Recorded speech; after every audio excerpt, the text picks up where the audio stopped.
അധികം ഏൽപ്പിക്കപ്പെട്ടവനോട് അധികം ചോദിക്കും. അതുകൊണ്ട് ഞങ്ങളൊക്കെ മരിച്ചു പണി ചെയ്യണതിൻ്റെ കാര്യം എന്നുവെച്ചാൽ കുഞ്ഞുനാൾ നല്ല കാലത്ത് തന്നെ കർത്താവ് അതിനെ ദൈവവിളി തിരിച്ചറിഞ്ഞു. പിന്നെ ദൈവവിളിയിലേക്ക് വന്നപ്പോൾ എന്താ വെച്ച് കഴിഞ്ഞാൽ കുടുംബജീവിതക്കാർക്ക് കിട്ടുന്ന കൂടെ സമയം ഞങ്ങൾക്ക് കിട്ടണില്ലേ. കുടുംബജീവിതക്കാർക്ക് എന്തെല്ലാം കാര്യങ്ങൾ കഴിഞ്ഞിട്ടാണ് അവരുടെ ജോലി, അവരുടെ ഓവർ ടൈം, പിന്നെ അവരുടെ കടങ്ങൾ, വീട്, എന്തെല്ലാം കാര്യങ്ങൾ ചെയ്തിട്ടാണ് അവർക്ക് പിന്നീട് സമയം കിട്ടുന്നത്.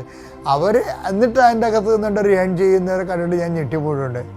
എന്താ കാര്യം, അവർ ആ ഒരു ഫോർമാറ്റ് നിന്നുകൊണ്ട് തന്നെ കർത്താവ് ഒരു സമയം ദൈവത്തിന് വേണ്ടി നിശ്ചയിക്കാതെ എല്ലാ സമയവും ദൈവത്തിനുമായിട്ട് ജീവിക്കുന്ന ആൾക്കാരുണ്ട്. അപ്പോൾ അവരുടെ കണക്ക് പുസ്തകം എടുക്കുമ്പോൾ ഞങ്ങളുടെ കണക്ക് പുസ്തകം വെച്ച് കഴിയുമ്പോൾ കർത്താവ് പറയും, അവർക്ക് ടൈം കുറച്ചാണ് കൊടുത്തത്, പക്ഷെ അവർ ഓട്ടി അടിച്ച് നിങ്ങളൊക്കെ കവർ ചെയ്ത് നോൺസെൻസ് എന്ന് പറയും. അപ്പം അതുകൊണ്ട് അധികം ഏൽപ്പിക്കപ്പെട്ടവരോട് അധികം ചോദിക്കും.